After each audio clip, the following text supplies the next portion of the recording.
order for this nation to grow, in order for this nation to heal. Mr. Johnson, thanks for your time this morning. Thank you for the opportunity. Now I want to bring in former Democratic Congressman from Virginia, Jim Moran. He's joining us this morning. And I want to first put up, Jim, on the screen a statement you made yesterday. With Ralph as governor, he will work harder to redeem himself for this grievous error in judgment than anyone. I think he should ride this out. Do you still think that's tenable?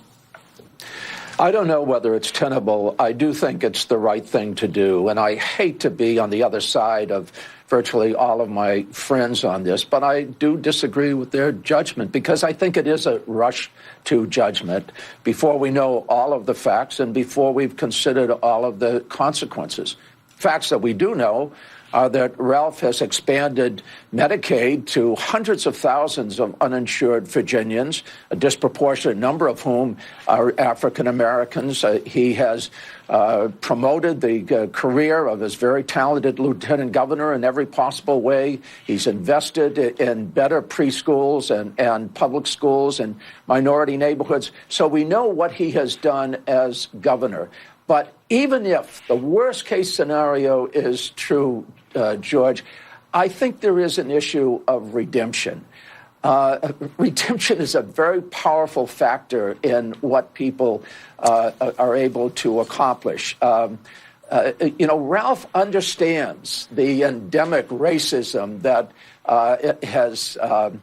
has been part of Virginia society for so long. It was 400 years ago to this year when the first African Americans were brought as slaves to Point Comfort, that now Fort Monroe.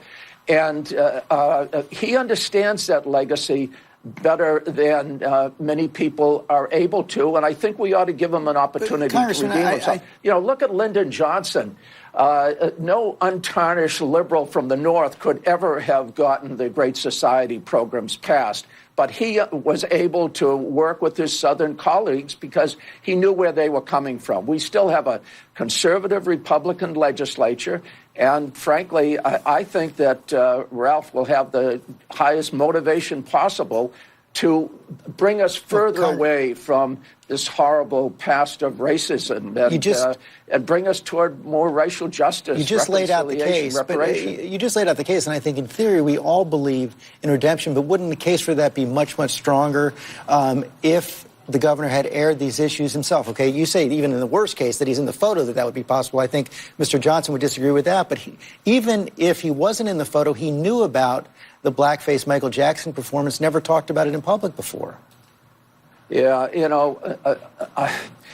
I think he's still learning. And I really don't think that we should be judging on the basis of the mistakes people have committed in the past as much as whether they have learned from that past to bring us forward. And I think Ralph may be just the kind of person who can build those bridges to a better future. He has the highest motivation imaginable to ensure that his legacy is not defined by a picture in his yearbook, but rather by what he has accomplished as governor.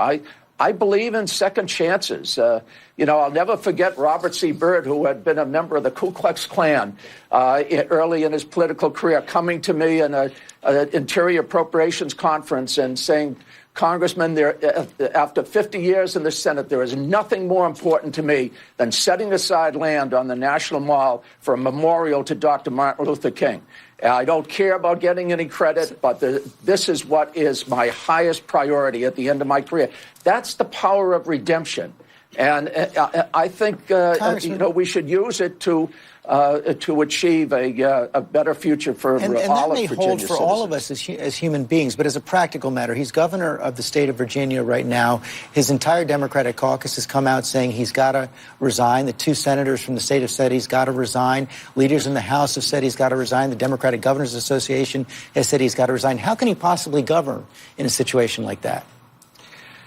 Well, I think that's up to him. I do think that he has the capacity to do that, to show resilience and strength and to prove himself. I don't think these public shamings really get us all that much. I think we've done this several times, and we retreat into our corners where we're most comfortable, and it just exacerbates the tribalism that confronts society today. I think that he understands where people are coming from, but he knows where we need to go. And I think, that's our opportunity to achieve the kind of progress that, frankly, Justin Fairfax would be able to build upon when he becomes the governor, not by default, but on his own merit. So I want to give Ralph Northam a chance to prove himself. Congressman Wren, thanks for your time this morning. Now I want to bring in Lamont Bagby, the chairman of the Black Caucus in the Virginia House of Delegates. Mr. Delegate, thank you for joining us this morning. You just heard Jim Moran right there. He says that he thinks that the governor's capable of redemption, deserves a second chance. Well, there's a number of things. I just heard